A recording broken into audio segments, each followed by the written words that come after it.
What's going on, guys? So several years ago, I did a small video review of a book called Becoming Batman.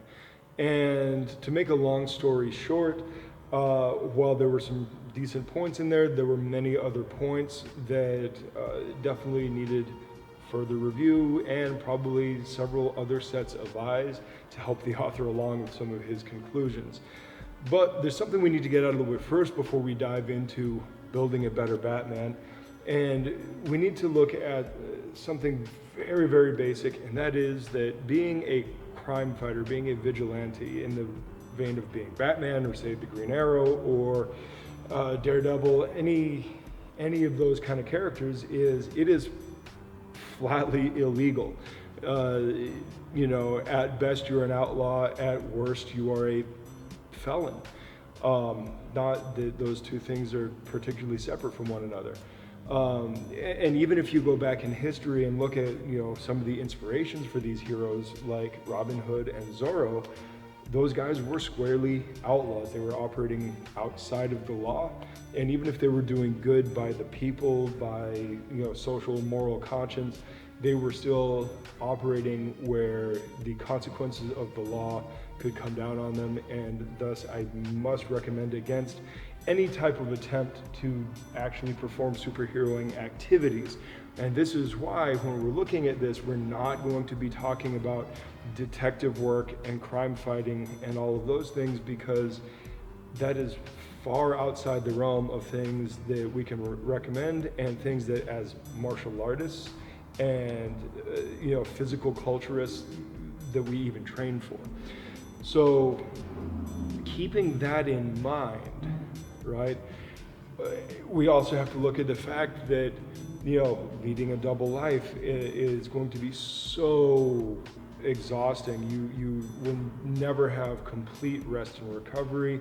The amount of stress that you would be undergoing, never mind the amount of actual physical and psychological danger that you're putting yourself into, will drastically decrease your lifespan, or at least potentially decrease your lifespan. Your quality of life will go way down. Your risk of establishing some kind of neurosis or even psychosis could be very, very high. So becoming a hero is not what this is about. Remember, hero stories from a cultural perspective are there to inform us, particularly inform the youth, of how to grow up and be useful, contributing members of society, how to be stronger, how to be helpful, how to solve problems. These are all very, very positive things, and these are things that go hand in hand with physical culture and martial arts. And that's why we're looking at this here, is how to train and how to conduct yourself to be stronger, smarter, right? Not so that you can put on a mask and go beat up criminals. So with that out of the way, let's dig in. Yes, that's right, folks. Do not forget your Super Serum. Super stands for nutritional supplementation. The unforgiving life of a hero does not afford you the luxury of home-cooked meals. Uppers, that is stimulants, to keep you going during the hard, grueling schedule of heroism. Painkillers to deal with the aches and injuries of field maneuvers and combat. Ergogenic aids to enhance your performance over that of the competition. And rest and recovery aids to deal with the fact that living a double life does not allow you the 8 hours of beauty rest you so desperately need. So outside of all the detective work, what you would need to look at in the sense of building yourself up in the vein of some sort of hero is the physical qualities.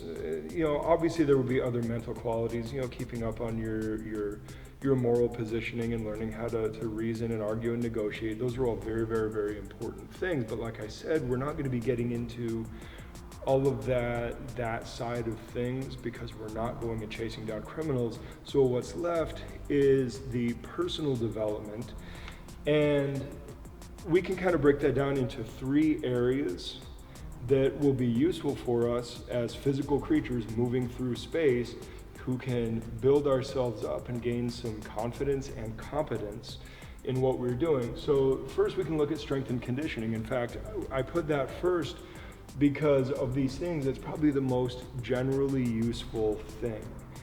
And then next, field exercise. Field exercise basically meaning how you move through the environment. This is an important thing.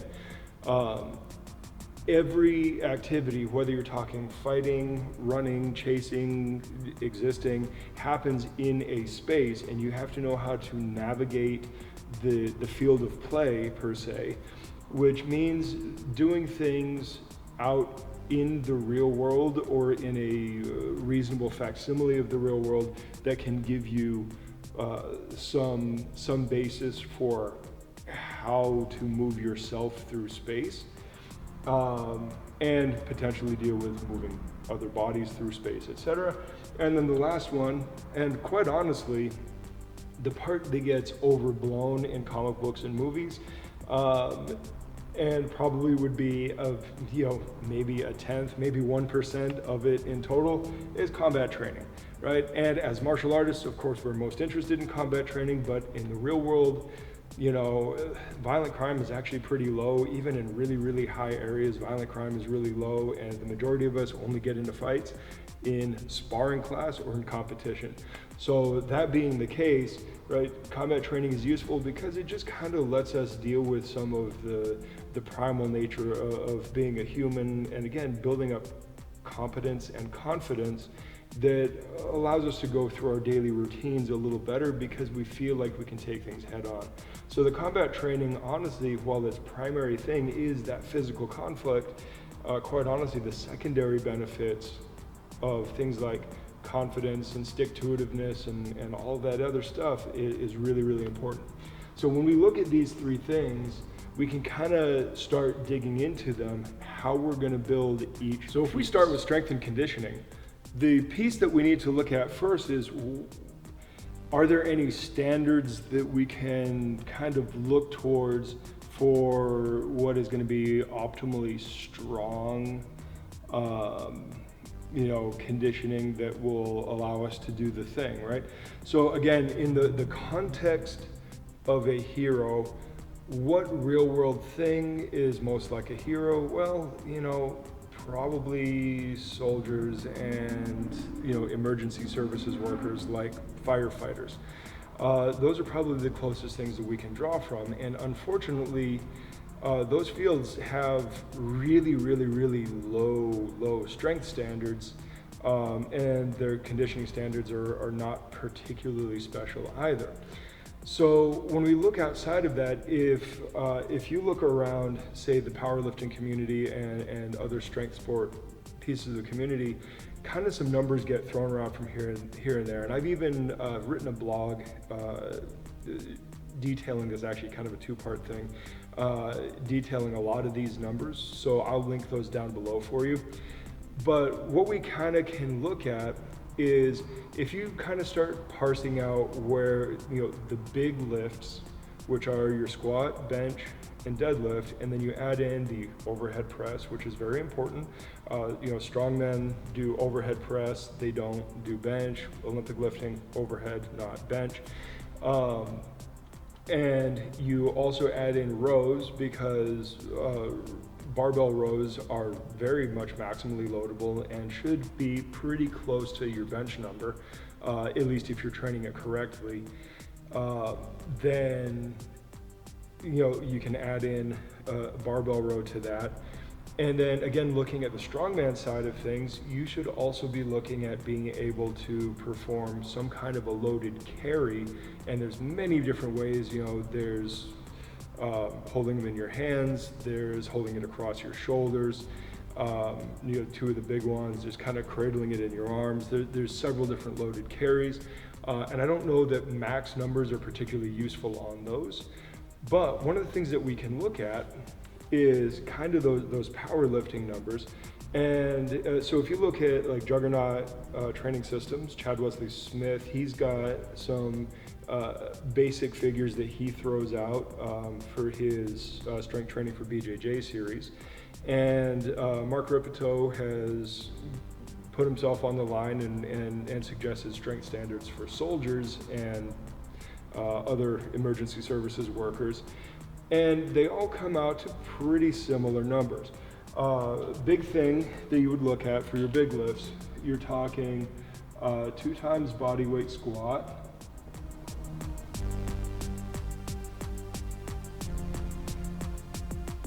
Give my penmanship. 2.5 for deadlift. 1.5 for bench.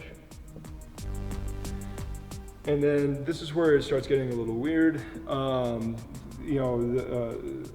Like Juggernaut doesn't really put out a thing for overhead press. Rippito suggests 0.75 times your body weight for overhead press, OHP.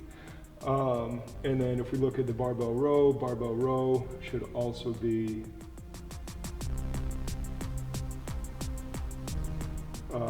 about the same as your bench. Now, if we look at these are all fine numbers. When you look at these kind of numbers, what you're actually looking at is how that scales down to submaximal strength efforts. And when you get up to that kind of 2 times body weight, 1.5 times body weight kind of thing, what you're looking at then is being able to move another human being around in strict fashion for multiple reps. And that's actually pretty cool. I mean, 50% of your 1 rep max should be in the double digits of multiple reps.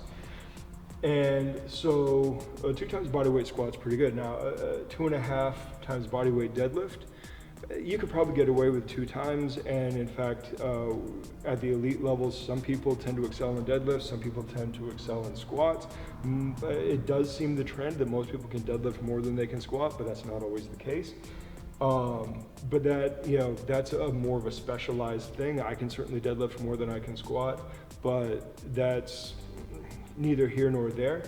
1.5 times body weight bench, and equivocate that to rows. I think that's a pretty decent number, but even just getting up to body weight is probably pretty good. It's unlikely that you're going to have to strict bench too many people off of you. I might even say that you should probably prefer incline over flat bench for the fact that the body angles that we use and all of that in benching form, as far as transferring to any kind of athletics, the incline makes more sense. And then the overhead press, we could probably scale that up to body weight or pretty close to body weight. I think, the 0.75 is pretty lenient, but, it's still probably not bad. I mean, if you're a 200 pound man, 0.75 is, 150 pounds? 150 pounds overhead is nothing to sneeze at. And, but again, if you can get body weight overhead, 200 pounds is not a particularly astounding overhead press. And being able to do that should, again, just give you a bit of an advantage on being able to put things up. Now, if you can squat and deadlift those kind of numbers, then being able to carry something in your hands or carrying something racked on your shoulders shouldn't be that big of a deal. If you have a good row and a good bench, and you can really lock that in, being able to carry something that weighs your body weight or something shouldn't be a big deal. Overhead press, you can do waiter's walks. And again, that's, how often are you going to have to carry something overhead like that? In the military, maybe a rifle, but oftentimes not much, but still nice skill to have. Now, if you want to add on top of that, you should definitely be able to do loads of hanging dips and pull-ups, and to some degree even push-ups and body weight squats. But if you're doing this, you can most certainly do body weight squats. There are basic movement patterns that we have to cover. So another thing that we can look at here is the actual movement patterns. Right? So if I'm going to erase this part.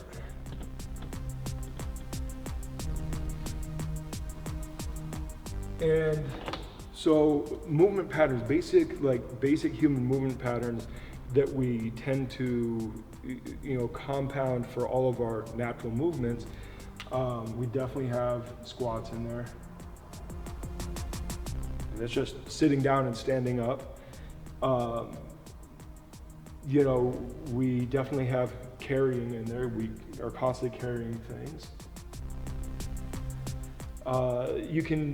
People like to use the term hip hinge for exercise, which is important. It's posterior chain work. And so that is a basic one. But keep in mind that hip hinge is also largely going to be referring to being able to pick things up off the ground. So, even though you can do multiple variants of deadlifts or other kind of ground lifts, some kind of a hip hinge is definitely going to be necessary as far as picking things up off the ground. Doing things like, hip thrusters are okay, kettlebell swings are okay, but honestly, I think you're better off doing something pulling it off the ground. So we're just going to call it a ground pull.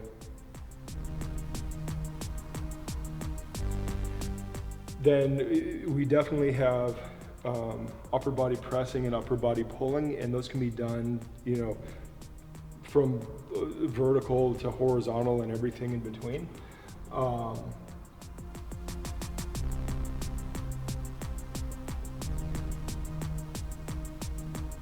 That is a really bad, there we go, thing.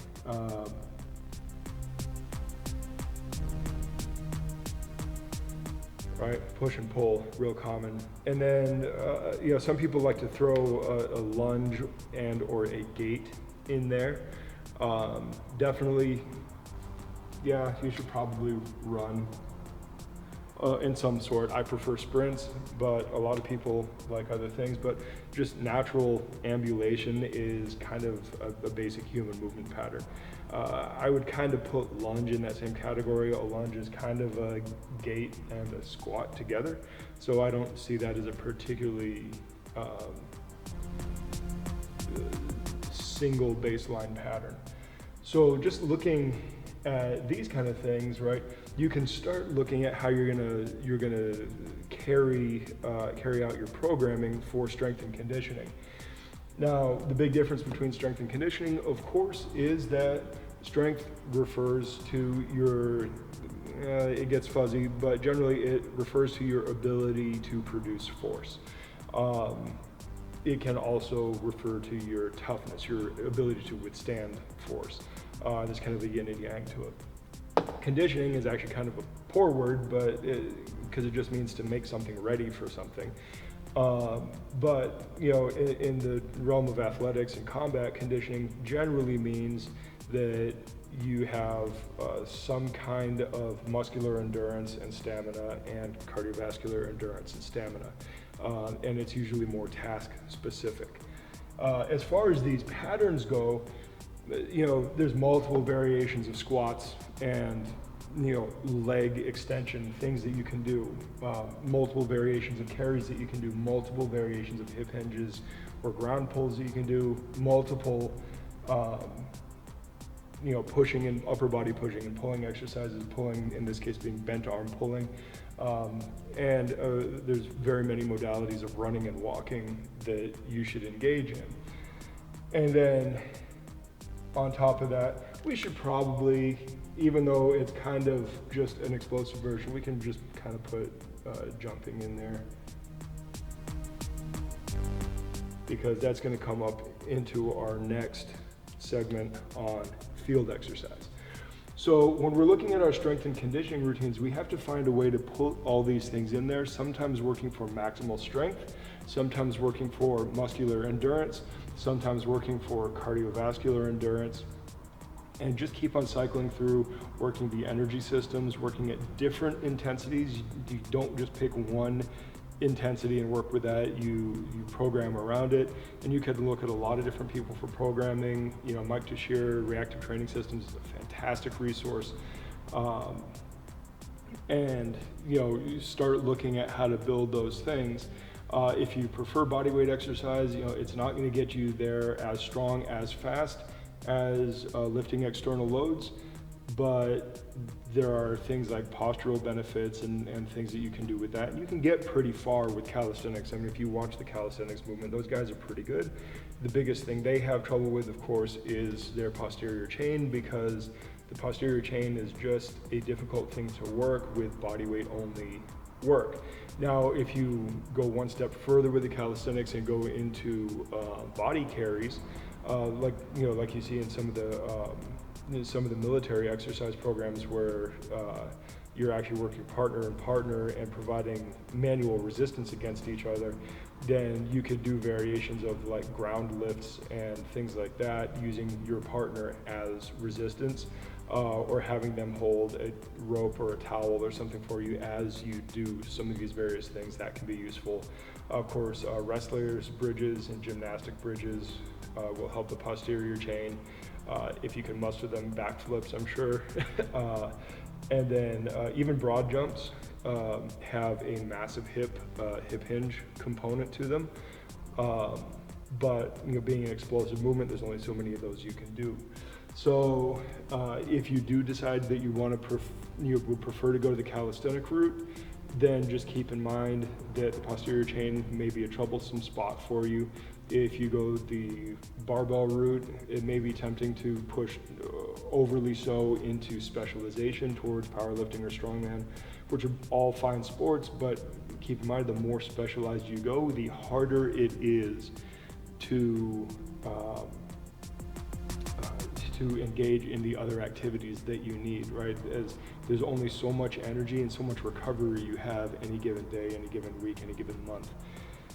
All right, so let's move on to our field exercise portion. So field exercise is really just my way of saying moving through your environment. And now, of course, as a human being living in a place, most of your movement is going to be through normal, everyday urban, suburban, or even rural roads and streets and houses and office buildings and workplaces and whatnot. And none of that requires particularly specialized movement.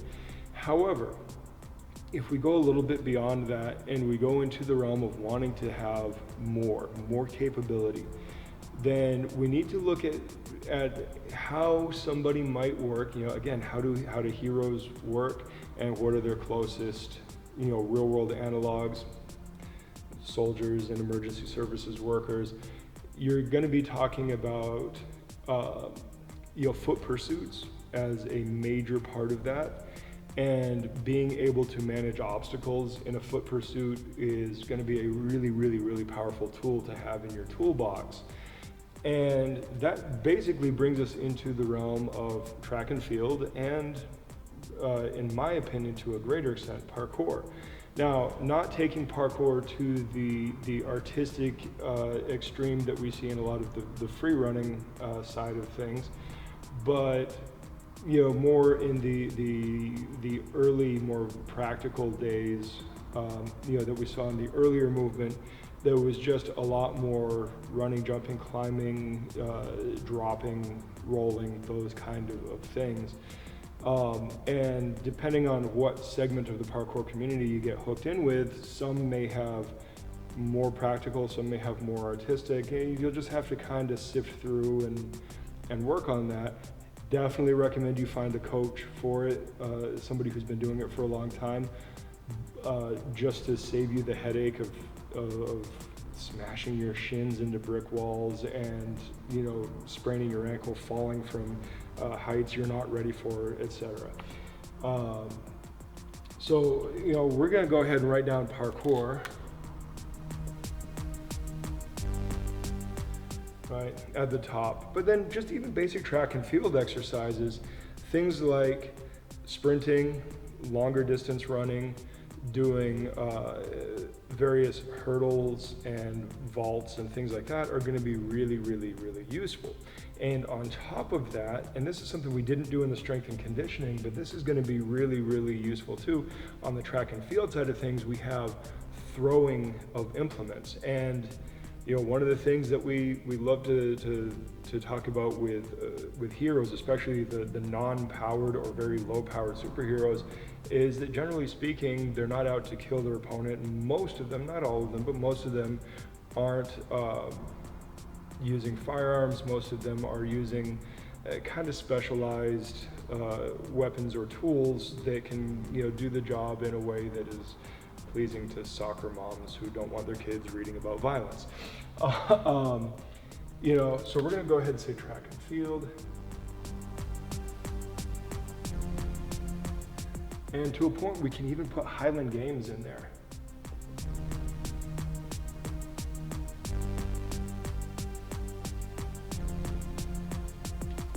And so these can all be pretty powerful things to work on, right? These are things that will get you moving through an environment. They're things that will get you handling objects and implements that are maybe different balances and weights. You start getting the idea of how to move around. And again, I would definitely put parkour at the top of this list, and definitely seek out a qualified instructor.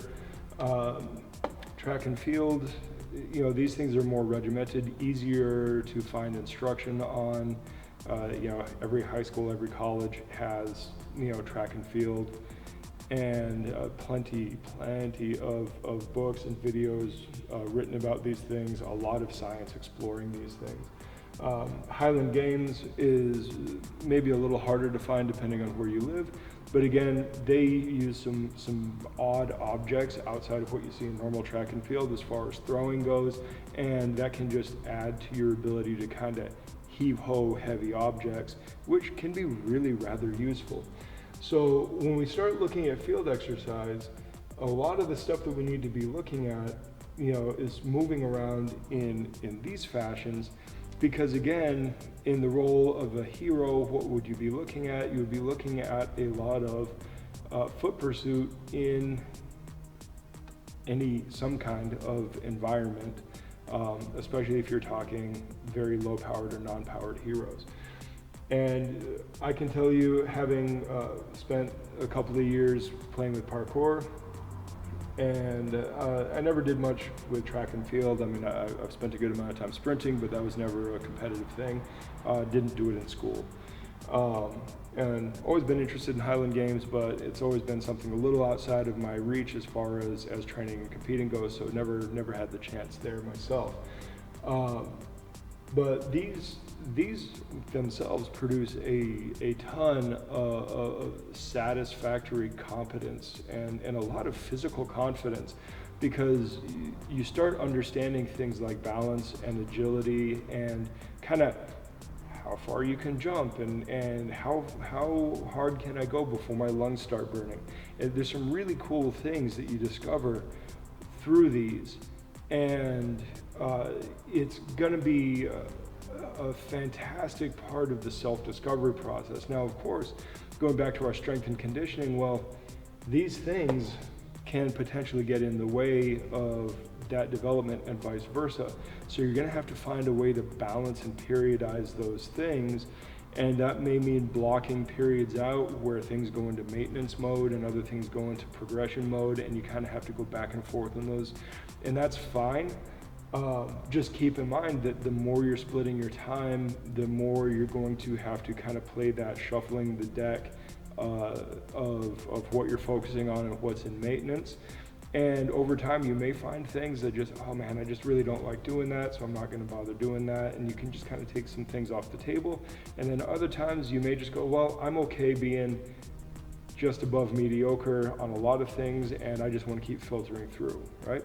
So when we look at this and we look at our strength and conditioning, what does most of that boil down to? Well, it starts looking a lot like training for something between strongman and CrossFit.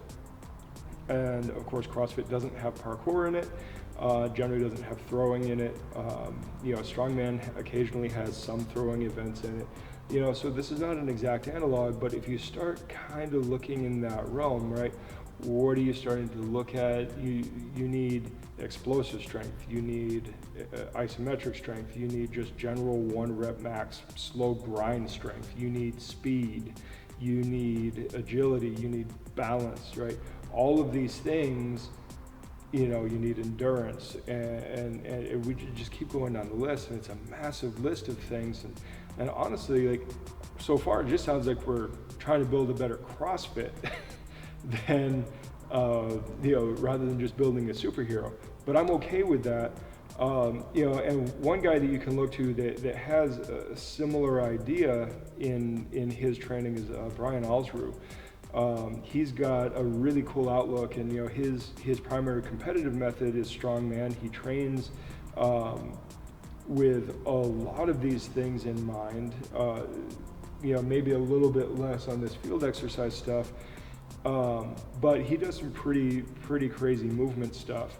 And then on top of that, he does a lot of just the standard barbell lift. So he has this kind of build through in all of that, and he sometimes jokingly refers to what he does as strong CrossFit for strong people. And that's not a bad place to start. So I would definitely suggest you check him out, and maybe just see if you can bump that a little bit with more throwing and more parkour kind of stuff on top. Okay, so our last piece is combat training. And the combat training is, of course, as a martial arts teacher, combat training is where the majority of my interest lies. But even beyond that, it's the thing that gets highlighted the most in the hero stories. We just love these tales of overcoming an adversary. And it's 9.5 times out of 10, it is a physical conflict, not an intellectual, mental one. Or even if it is, there's still a few punches thrown. So we need to outline a few things first. Obviously, you absolutely must be acquainted with self-defense, use of force laws, and things like that, because you can get yourself in major trouble. And like I said at the beginning of the video, right, the majority of places where we are going to be fighting is going to be in competition and in sparring classes anyway, which means that you need to understand the rules and regulations of whatever competition you're entering or the conventions of the class you're participating in, so that you don't do things that get you in significant trouble, kicked out, put behind bars, etc. So these are important things to understand. Now, that being said, right, from a superhero standpoint, right, even competing and all that stuff, you're looking ultimately at, I don't want to say self-defense, because what heroes do is not self-defense. They're really hunting criminals. But in the real world, what we would be looking at is fighting in unregulated assault type situations, most of which will end up just being illegal fighting. And understanding that means that if you do have any kind of use of force event out in the real world, you are more likely to encounter foreign objects, such as improvised or purposeful weapons. You are more likely to encounter multiple opponents. And so those kind of things come into play, and that means that you also have to understand, like, what you can carry for personal defense and what you can do to get out of a situation where maybe you have multiple opponents against you. And these are tricky things because most martial arts just do not prepare you. And flat out, most of the time, if a weapon is introduced and you're unarmed, you're at such a disadvantage that the best you can hope for is survival and escape. Disarms, it's not that they don't work or can't work, it's that they're very unlikely to work, especially under such circumstances. So we have to be smart, we have to be intelligent about these things and where we place our training. But that being said, you do need to understand, especially if you live in a place where you cannot carry personal weapons for self-defense, then you need to understand how to use improvised weapons.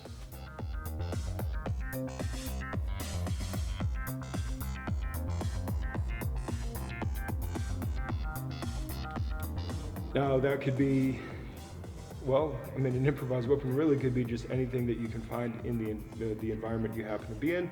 On a fun side of things, you could look at somebody, you could look at like the Jackie Chan movies and just for inspiration, see the things that he picks out as things to, even if not use as a weapon, to put between himself and his opponents. And that can give you not a good idea of what a fight like that would look like, because it's a movie and movie fights aren't real, but an idea of the kind of things you could be looking at to do to improvise weapons. Now, on a more proactive side of things, one of the things that we see throughout history is that folks east and west engaged in a ton of stick fighting as a proxy for bladed weapon fighting, right? So long poles like we use in Wing Chun are proxies for spears, typically, sometimes for larger halberds and things like that. Person tall and above, bows and quarterstaves often are proxies for various forms of pole arm. Great sticks, and to a point, the Japanese jo, which tends to be a little shorter than a European great stick, tends to be two-handed sword. You get down to like something the size of a cane, and that's typically saber. And then you even come down to smaller sticks, the size of about the size of your forearm or whatever. And those, oftentimes, they don't proxy another weapon. I mean, you could still potentially use it like a dagger, but most of the time you get down that small, you're just using it as a club, a truncheon, a cudgel, and that's all that is. But cudgel play, truncheons and everything are very common tools that have come around. So that being the case, we can put under here stick fighting.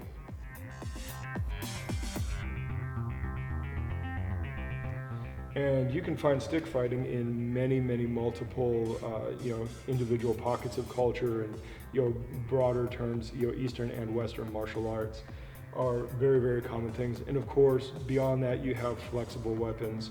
You see, like in the Southeast Asian arts, you see a lot of things with sarongs.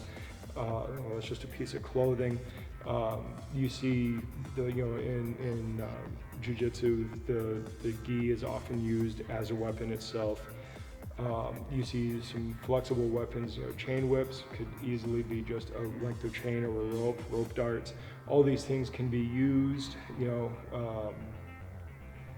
to help you learn how to improvise weapons. So by all means, study classical weapons, but also understand how you can use things as proxies for those. So that can be a really, really powerful tool for you, because you may not be allowed to carry a weapon. And there, with use of force laws, even picking up an improvised weapon can get you in trouble. So you have to be careful with that. But that is a really, really useful thing. Now, in the realm of real weapons, absolutely study how to fight with some kind of an everyday carry knife. Learn how to fight with a firearm if that's something that is on the table where you live. Nothing is a better equalizer than a firearm. And when we're talking personal protection, yeah, you probably don't need to go and study, field combat of the Green Berets or anything like that. As a civilian, you're probably not going to be in scenarios where those are even relevant things for you to deal with. They might be of interest, they might be cool to learn, and they might even be useful to learn to some degree, but more than likely, you're probably not going to be involved in team movement versus other teams with automatic weapons and other kinds of ballistics, explosives, artillery, all that kind of stuff. It's just not going to be something that the majority of us deal with in the majority of life. Okay, then beyond that, so starting with our base here of learning improvised weapons and maybe specifically stick fighting, which I think is a fantastic place to start, then we need to start looking at kind of the ranges of combat and what we need. Now, when we break things down categorically, there's just a few things that we need to look at. And this is pretty cool because this means that you don't really need to go out and pick out specific styles. You know, I love to pick on the fact that throughout the years, Batman has been said to have studied 127 martial arts, which is flat out impossible in any meaningful way. But on top of that would be just completely unnecessary,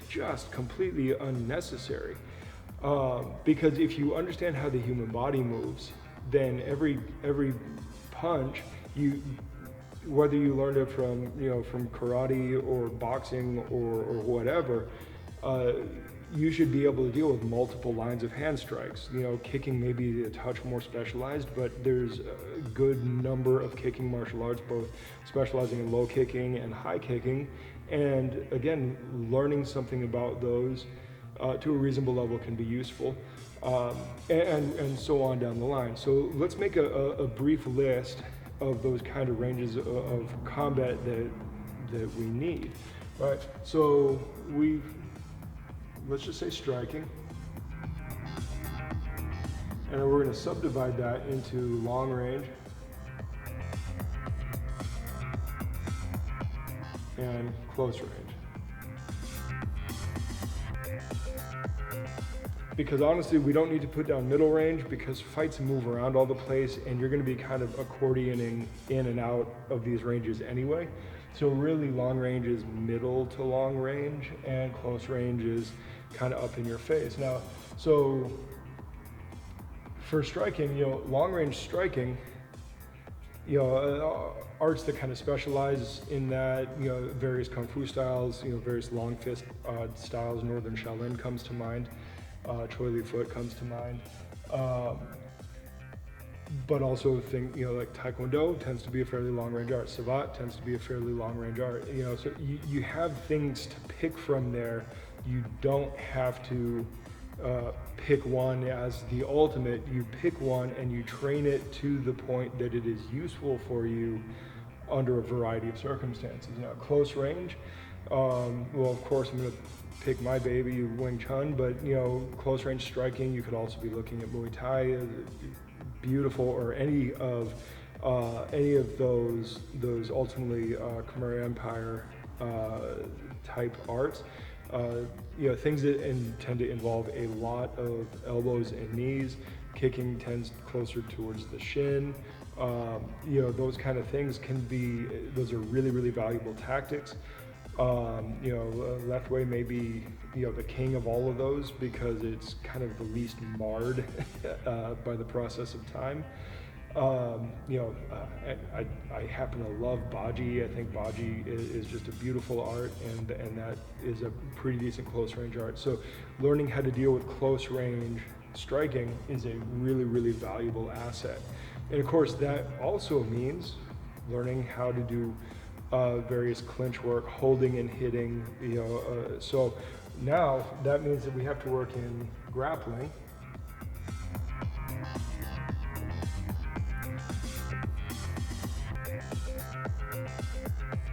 So we have stand-up grappling.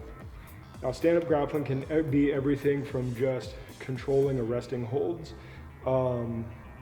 clinch work and all of that stuff, and it can be all the hooks that lead you into takedowns. So we're going to bring in takedowns from here.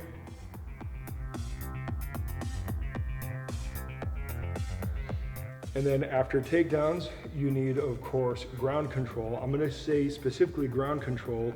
Keep in mind, this is all of your ground movement, which, from a Western perspective, being able to pin somebody down so that you can pull a weapon, being able to pin somebody down so you can strike them, those are huge things. But even old school Japanese jiu-jitsu preferred a top position. Again, if you're talking samurai art, you're talking about being able to put somebody on the ground, pull your dagger, and shank the guy. So we're going to say ground control.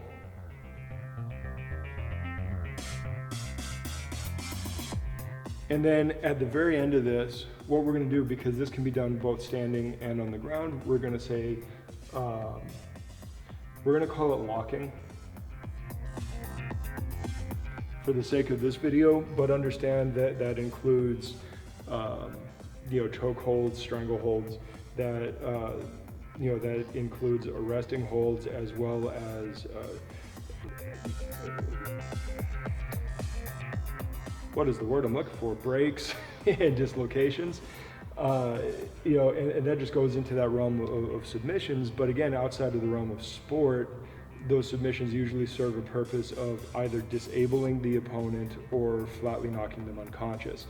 And again, this could be both standing and on the ground. So this is kind of in its own category by itself. Now, the cool thing about this is, after a while, a punch is a punch, a kick is a kick, a lock is a lock, right? I mean, the human body can only move so many ways.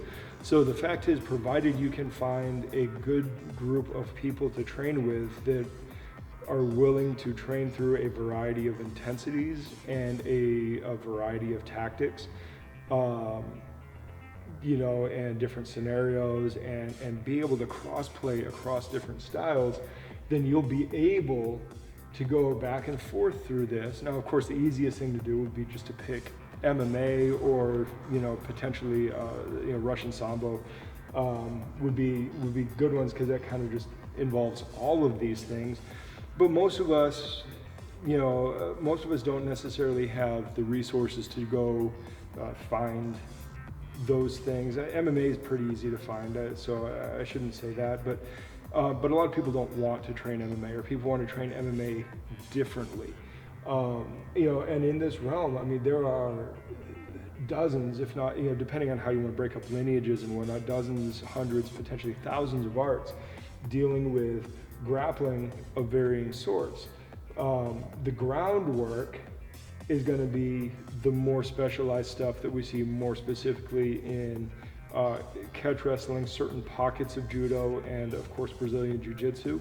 But certain strains of Silat have it, and then a lot of them, they don't spend a lot of time on the ground, because from a self-defense perspective, a historical perspective, where you might get trampled by other people or passing, livestock, animals, whatnot, or there's multiple opponents involved, a lot of the groundwork kind of gets left out of especially older systems. But that doesn't mean it's not valuable. It just means that it's kind of lower order for the sake of what we're talking about. But it is important, because what happens if you go down? You can't just go, well, I don't fight on the ground, I'm just going to stand back up. No, you still have to have strategies to be able to get back to where you want to get. So even if you're not a ground fighter, you need to know how to deal with yourself on the ground to get there. And all the rest of this should be taken care of within the majority of striking styles, the majority of grappling styles, and the styles that kind of cross over between the two. So when it comes to your combat training, really, you can just pick a small handful of things. Probably, you might need 2 striking arts, but a good striking art has strategies for both. And you might need 2 grappling arts, but again, you find you find a place that has a good mix of things, and you should be able to find both stand-up and groundwork.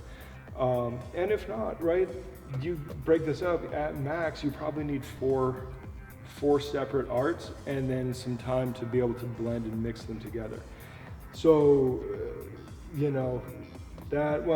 I guess 5 if you want to include, some weapons work. But then again, a lot of traditional arts have weapons work integrated in with them. Karate has the Kabuto practice. Most Chinese arts have traditional weapons. Most boxers and wrestlers in the West, if we look at, say, HEMA, most of those guys were fencers first. So these things tend to flow together, right? You have that kind of trifecta of boxing, wrestling, and fencing in various proportions depending on the time period and the people involved. But in general, you always have those things to look at. And what I'm really trying to get at is you don't need 127 arts. You might need 4 or 5, and that's probably plenty. And even that, 4 or 5 arts, I mean, if you go by the 80-20 rule and all that stuff that we've talked about before, man, you're still, you're still talking that in a 10 to 20 year period, getting up to just relative black belt level in each of those things, that's a pretty hefty, nearly full-time schedule. You know, so even in that, you might be looking at quite a lot of you know, picking and choosing amongst what you're doing. And again, you could go simple and just go to an MMA gym and probably get all of that covered, and that's fine too. It won't necessarily be as robust as all the rest of this, but it's not a bad place to start, and you could do a lot worse. All right, so that wraps up our video. This is by far the longest video that we have ever done. And this is really just something that is always on my mind. You know, growing up, He-Man is my hero, though I do love Batman, and you know, and I think that using Batman as a template for this was probably the right direction to go, as opposed to picking somebody more obscure like, say, the Phantom, which I enjoy the Phantom as well. But you know, the fact is that most of us grow up watching and reading about heroes, and the idea of wanting to become a hero, not necessarily become that person, to become a heroic figure in life, you know, to be able to have confidence, and to, you know, to be able to help people, and to be able to do things that other people can't do, and to feel that sense of competence and self-worth. And you know, I know I already said confidence, but I can't stress that enough. Confidence is so important. Like, that feeling of self-efficacy is so huge to the journey of self-actualization. And man, what a fantastic way to get there, through developing your body and developing skills along the way.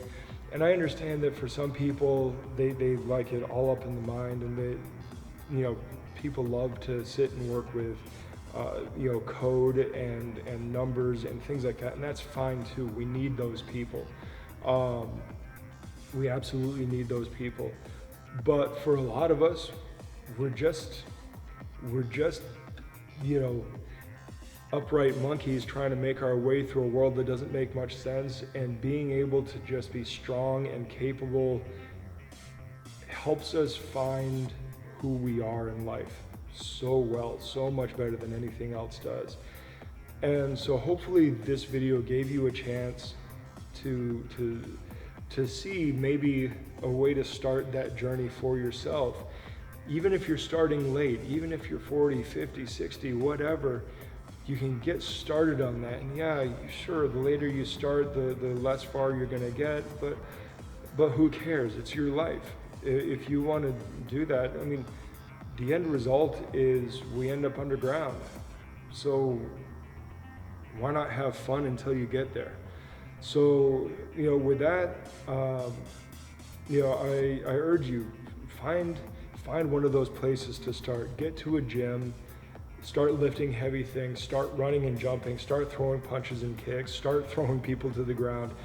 All of those things are fantastic things that just help you live a better life. And I don't know, I don't know that I can say anything else. So I'm gonna go ahead and leave you with that, and I will talk to you guys later. Good journey. Thanks for watching.